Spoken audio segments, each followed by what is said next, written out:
नमस्कार। आज हम कक्षा 7 गणित में अध्याय 4 प्रारंभ करेंगे। अध्याय 4 का नाम है सरल समीकरण।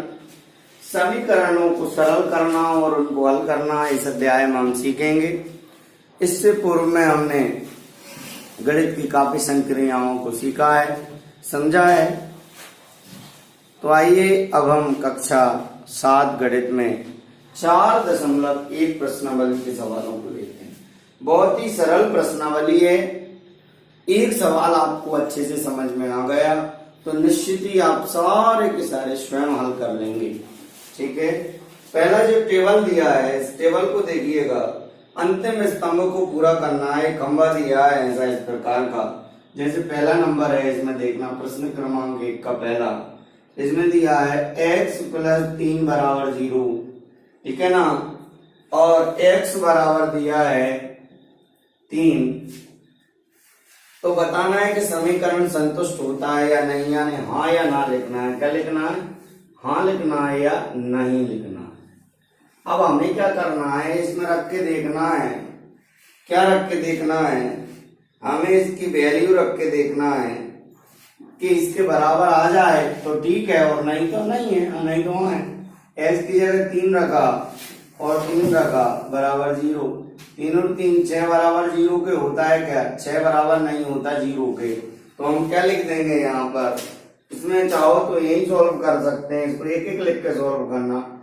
हम लिख देंगे नहीं। क्या लिख देंगे इस स्टेटस में? नहीं। ठीक है, इस प्रकार से ये पहला सवाल हमारा कंप्लीट होगा, पहले का पहला। ठीक है, आइए अब हम दूसरा देखते हैं। दूसरा प्रश्न है इसी का। दूसरा प्रश्न क्या कहता है? दूसरा प्रश्न कहता है x + 3 = 0 और x बराबर है 0। ठीक है ना, हमने क्या कर दिया, x की जगह 0 रखा। 0 + 3 = 0, यानी 3 बराबर होता है क्या 0 के? नहीं होता। तो इसमें भी हम क्या लिख देंगे? नहीं लिख देंगे।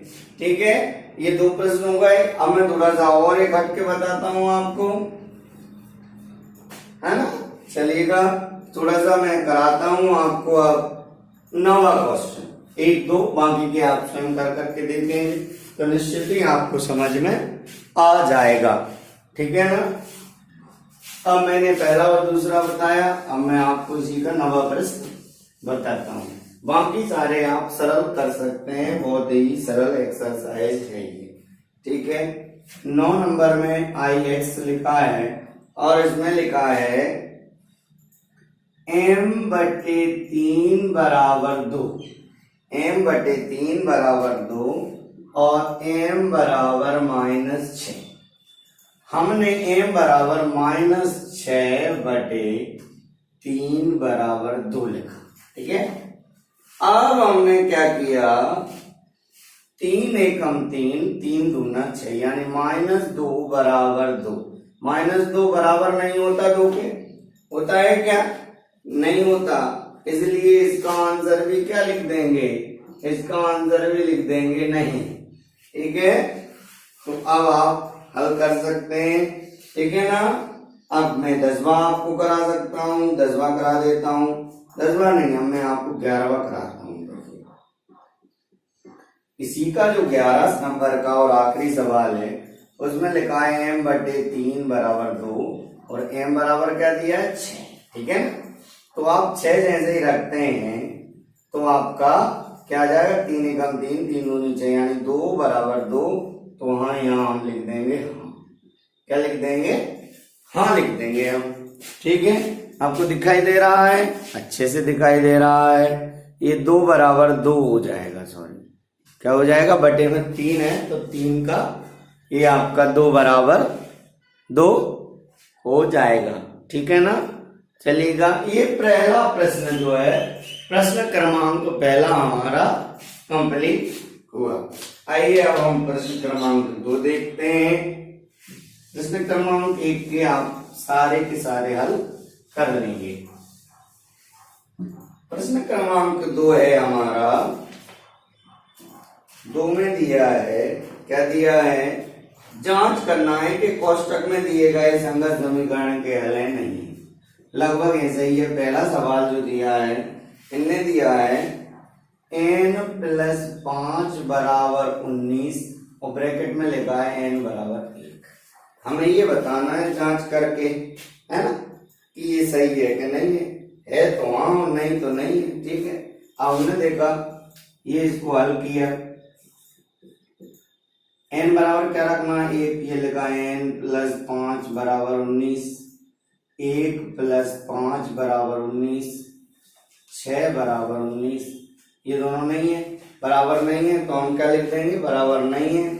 और बराबर नहीं का निशान लगाते हैं हम ये, ठीक है ना, हम लिखेंगे अतः n बराबर 1 दिए गए समीकरण का हल नहीं है। n बराबर 1 दिए गए समीकरण का हल नहीं है। ठीक है, लिख देंगे। अगला देखते हैं, अगला क्या है, दूसरा देखते हैं। देखो दूसरा आपको दिख रहा होगा, दूसरा नंबर देखते हैं, लिखते हैं। दूसरा हमने लिखा, इसका दूसरा जो है वो है 7n+5 बराबर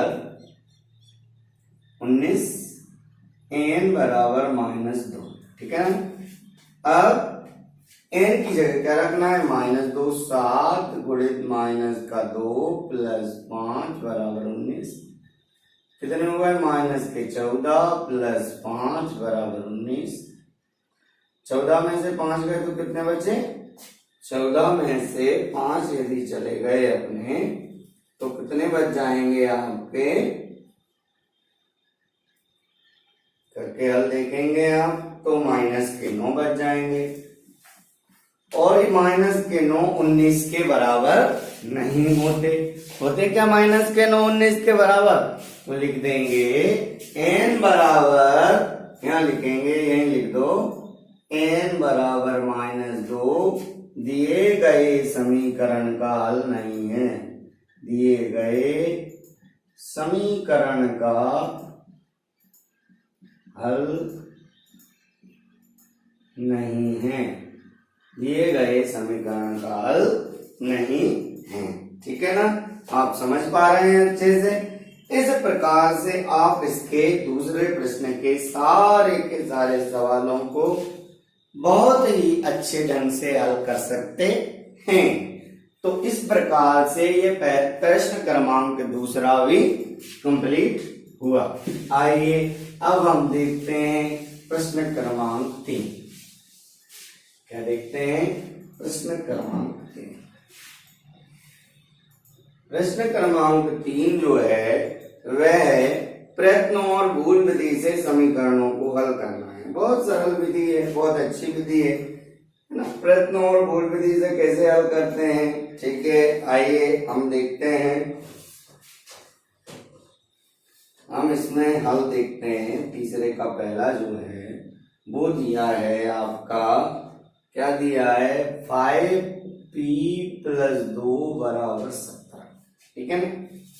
अब 5p + 2 = 17 लिखा है, तो इसे बहुत अनेक ढंग होते हैं, लेकिन मैं आपको बिल्कुल साफ सूट ढंग बताता हूँ हल करने का। कुछ मत करो, हल करो। पी वाले या जो है चर और अचर राशियां अलग अलग कर लेते हैं।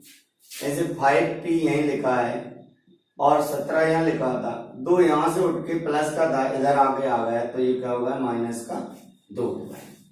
ये 5p है, 17 में से 2 गए तो कितने बचे, 15 बचे। तो p बराबर कितने हो गए, 15। और ये 5 यहाँ जाके क्या करेंगे, भाग करेंगे। जो गुणा करते हैं उधर भेजते हैं तो भाग करते हैं। p बराबर 5 एकम 5 और 5 दिया कितना हुआ, 15। तो इस प्रकार से p का मान आपका कितना आ जाता है, 3 आ जाएगा। ठीक है ना, ये आपका तीसरे का पहला कंप्लीट हो गया।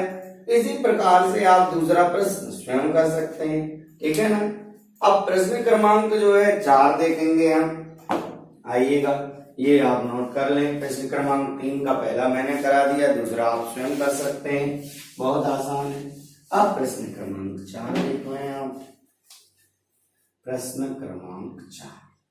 प्रश्न क्रमांक 4 में क्या है, ये बताना है कि समीकरण बनाना है। जैसे पहला लिखा है, पहला क्या लिखा है, ये लिखा है कि संख्याओं x और 4 का योग 9 है। यहां लिखेंगे संख्याओं x और 4 का योग 9 है। संख्याओं x और 4 का योग 9 है। हल करेंगे, x और 4 का योग मतलब जोड़ना, बराबर कितना होगा 9। यही हमारा उत्तर होगा। कितना अच्छा है, बढ़िया। दूसरा देख लो, दूसरा क्या कह रहे हैं, दूसरा कह रहे हैं y में से 2 घटाने पर 8 प्राप्त होते हैं।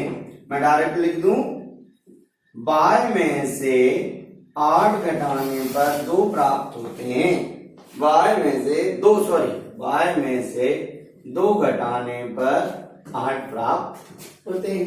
ठीक है, इस प्रकार का आपका ये चौथे के सवाल भी आप बहुत अच्छे से हल कर सकते हैं। चलिए एक आध और मैं करा देता हूं, है ना, ये मैं कराता हूं। तीसरा देख लो, तीसरे में क्या दिया है, तीसरे में दिया है, क्या दिया है तीसरे में, a का 10 गुना 70 है।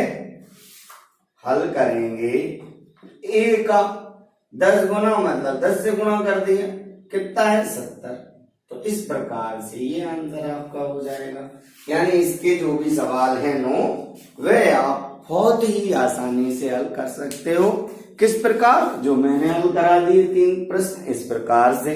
आइए अब हम देखते हैं प्रश्न क्रमांक 5 और सरल है। जैसे हमने अभी किया है ना, भूलनी विधि कौन सी विधि थी, प्रश्न क्रमांक 3 में सेम टू सेम आप कर दो, कोई अंतर नहीं पड़ता विधि से। हमें आंसर सही लाना है और हमारा करने का तरीका सही होना चाहिए। प्रश्न क्रमांक 5, प्रश्न क्रमांक 5 का पहला सवाल लिखा है बच्चों, p + 4 = 15। मैंने पहले ही बताया था कि आप p वाले या x वाले या y वाले अलग कर लो और बिना x y वाले अलग कर लो। ठीक है, वही हमने किया। क्या किया, p यहीं लिखा रहने दो, 15 यहीं लिखा रहने दो, ये 4 उधर चले गए तो माइनस के 4 हो गए। तो p = 15 में से 4 गए तो कितने बचेंगे, ये आपके बच गए 11 और ये 11 तो हो गया उत्तर। कितना मजेदार क्वेश्चन है, शायद ही बहुत अच्छे से आप लोगों को समझ में आ रहे होंगे। किसी प्रकार की कोई भी दिक्कत आपको नहीं आ रही होगी। एक तो ये हो गया है, इसको हल करें। अब यदि प्रश्न को पढ़े अपन, ये कह रहा है कि समीकरणों को सामान्य कथनों के रूप में लिखिएगा। ये तो इसका हल हो गया। सामान्य कथनों में कैसे लिखेंगे, यही लिख देता हूं, देखो आप, p व 4 का योग 15 होगा। ठीक, ये that is right answer. p व 4 का योग 15 होगा। इसको हल नहीं करना, मत करो। हल करना ऐसे किया जाता है, सामान्य समीकरण लिखना है। इस समीकरण का हिंदी रूप ये हो गया, इसका रूपांतरण गणितीय रूप ये हो गया। इस प्रकार आपका हो जाएगा। यदि हम इसके दूसरा ऑप्शन कर लेंगे, तीसरा मैं बता देता हूं। देखो क्या लिखा है, तीसरे में लिखा है आपका 2m = 7। तो मैं लिखूंगा m का 2 गुना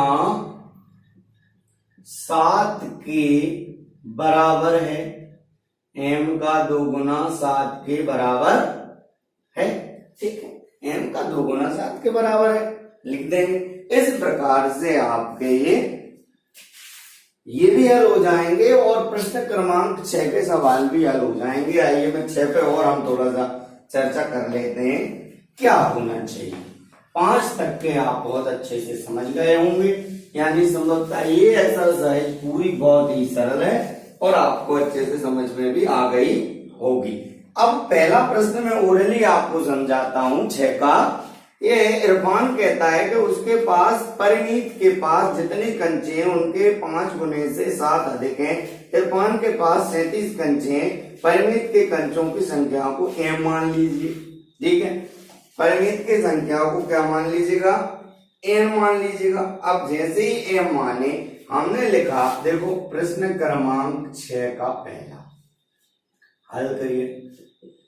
प्रश्न क्रमांक 6 का पहला है, हम लिखते हैं माना परिमित के पास कंचे m है। क्या लिखते हैं, माना परिमित के पास कंचे m है, ठीक है।